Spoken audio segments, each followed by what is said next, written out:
ಸಹೋದರಿಯರೇ, 40 ವರ್ಷ ನಮ್ಮ ಸಮಾಜದಲ್ಲಿ ವಿಚಿತ್ರ ವಯಸ್ಸು ಅಂತ ನೋಡ್ತಾರೆ. ಈ ವಯಸ್ಸಿನಲ್ಲಿ ಒಬ್ಬ ಹೆಣ್ಣಿಗೆ ಅವಳ ಜೀವನದ ಸುಂದರ ಭಾಗ ಮುಗಿದಿದೆ. ಈಗ ಅವಳ ಕನಸುಗಳಿಗೆ ಫುಲ್ ಸ್ಟಾಪ್ ಹಾಕ್ಬೇಕು ಅಂತ ಹೇಳ್ತಾರೆ. ಈಗ ಅವಳು ಅಮ್ಮ ಆಗ್ಬೇಕು, ಸೊಸೆ ಆಗ್ಬೇಕು, ಹೆಂಡತಿ ಆಗ್ಬೇಕು. ಆದ್ರೆ ಅವಳು ತನ್ನ ಬಗ್ಗೆ ಯೋಚಿಸೋಕೆ ಅವಕಾಶ ಇಲ್ಲ. ನಿಧಾನವಾಗಿ ಅವಳು ಕನ್ನಡಿಯಲ್ಲಿ ತಾನ್ ನೋಡೋದನ್ನ ಕಡಿಮೆ ಮಾಡ್ತಾಳೆ. ತನ್ನ ಮನಸ್ಸಿನ ಧ್ವನಿಯನ್ನ ಕೇಳೋದು ನಿಲ್ಲಿಸ್ತಾಳೆ. ತನ್ನಿಗಾಗಿ ಬದುಕೋದೇ ತಪ್ಪು ಅನ್ನಿಸುವ ಮಟ್ಟಕ್ಕೆ ಹೋಗ್ತಾಳೆ. ಆದ್ರೆ ಇಂದು ನಾನ್ ನಿಮಗೆ ಸ್ಪಷ್ಟವಾಗಿ ಹೇಳ್ಬೇಕು ಅನ್ನಿಸ್ತಿದೆ.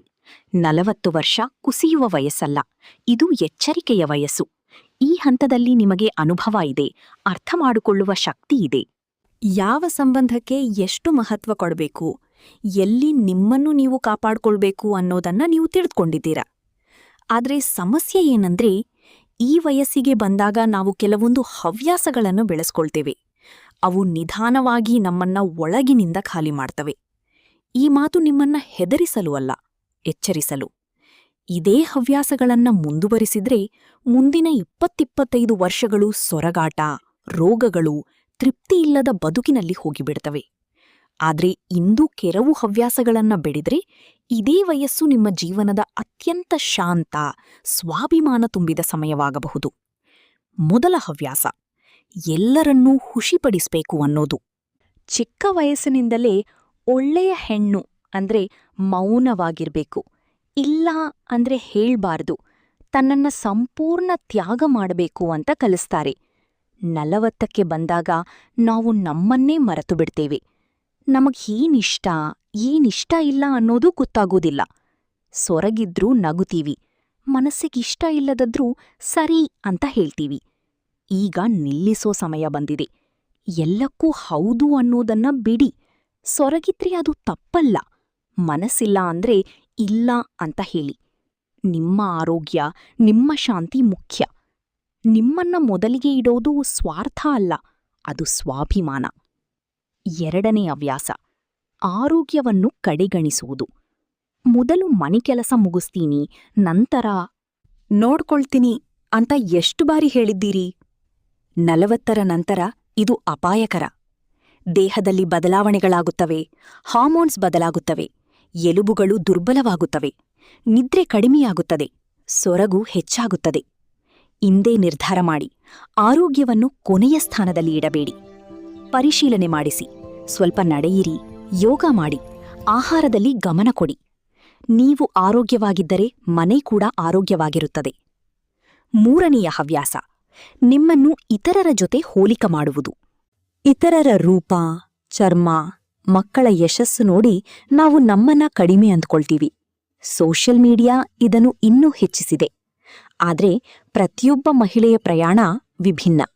ನಿಮ್ಮ ಮಡಿಲುಗಳು ನಿಮ್ಮ ದುರ್ಬಲತೆಯಲ್ಲ, ನಿಮ್ಮ ಕಥೆ. ನಿಮ್ಮ ಬಿಳಿ ಕೂದಲು ನಿಮ್ಮ ಅನುಭವದ ಗುರುತು.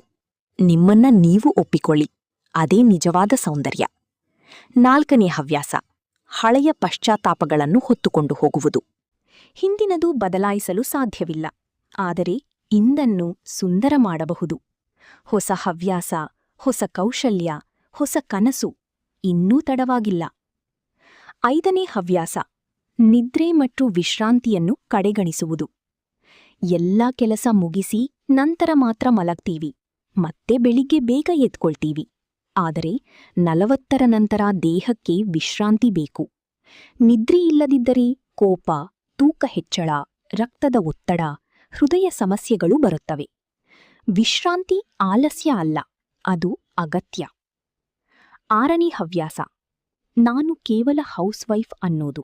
ಈ ಪದ ನಿಮ್ಮ ಮೌಲ್ಯವನ್ನು ಕಡಿಮೆ ಮಾಡುತ್ತದೆ.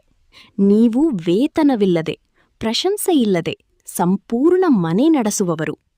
ನಿಮಗೆ ಏನಾದರೂ ಕಲಿಯಬೇಕು ಅನ್ನಿಸಿದ್ರೆ ತಡೆದುಕೊಳ್ಳಬೇಡಿ. ವಯಸ್ಸು ತಡೆಯುವುದಿಲ್ಲ, ಭಯ ತಡೆಯುತ್ತದೆ. ಏಳನೇ ಹವ್ಯಾಸ, ಭಾವನೆಗಳನ್ನು ಅಡಗಿಸುವುದು. ಎಷ್ಟು ಬಾರಿ ನಾನು ಚೆನ್ನಾಗಿದ್ದೇನೆ ಅಂತ ಹೇಳಿದ್ದೀರಿ?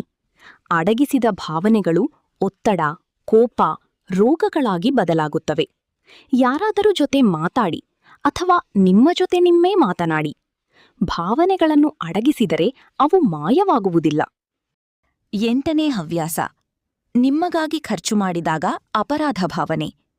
ನಿಮಗಾಗಿ ಏನಾದರೂ ತೆಗೆದುಕೊಂಡಾಗ ತಪ್ಪು ಅನಿಸುತ್ತದೆ ಆದ್ರೆ ನೀವು ಕೂಡ ಆ ಮನೆಯ ಭಾಗವೇ ನಿಮ್ಮ ಸಂತೋಷವೂ ಮುಖ್ಯ ನಿಮ್ಮ ಮೇಲೆ ಖರ್ಚು ಮಾಡುವುದು ತಪ್ಪಲ್ಲ 9ನೇ ಹವ್ಯಾಸ ಎಲ್ಲ ತಪ್ಪಿಗೂ ನಿಮ್ಮನ್ನೇ ದೋಷಾರೋಪಣೆ ಮಾಡುವುದು ಮನೆಯಲ್ಲಿ ಏನಾದರೂ ತಪ್ಪಾದರೆ ನಿಮ್ಮನ್ನೇ ದೋಷಿ ಮಾಡಿಕೊಳ್ಳುವುದು ಎಲ್ಲಾ ಹೊಣೆಗಾರಿಕೆಗಳನ್ನು ನೀವು ಹೊರುವ ಅಗತ್ಯವಿಲ್ಲ 10ನೇ ಹವ್ಯಾಸ ನಾನು ವೃದ್ಧಳಾಗಿದ್ದೇನೆ ಅನ್ನೋದು 40 ವೃದ್ಧಾಪ್ಯ ಅಲ್ಲ ಅದು ಜ್ಞಾನ ಸ್ಥಿರತೆ ಸ್ವಾಭಿಮಾನ ನಿಮ್ಮ ಮಡಿಲುಗಳು ನಿಮ್ಮ ಧೈರ್ಯ ನಿಮ್ಮ ಬಿಳಿ ಕೂದಲು ನಿಮ್ಮ ಅನುಭವದ ಕಿರೀಟ 40 ಅಂತ್ಯ ಅಲ್ಲ ಹೊಸ ಆರಂಭ ಈ 10 ಹವ್ಯಾಸಗಳಲ್ಲಿ ಒಂದನ್ನಾದ್ರೂ ಬಿಟ್ರೆ ನಿಮ್ಮ ಜೀವನ ಬದಲಾಗಬಹುದು ಈ ಮಾತು ನಿಮ್ಮ ಹೃದಯಕ್ಕೆ ತಟ್ಟಿದ್ರೆ ನಿಮ್ಮ ಸ್ನೇಹಿತರ ಜೊತೆ ಹಂಚಿಕೊಳ್ಳಿ ಕಮೆಂಟ್ನಲ್ಲಿ ಹೇಳಿ ನೀವು ಯಾವ ಹವ್ಯಾಸವನ್ನು ಮೊದಲು ಬಿಡುತ್ತೀರಿ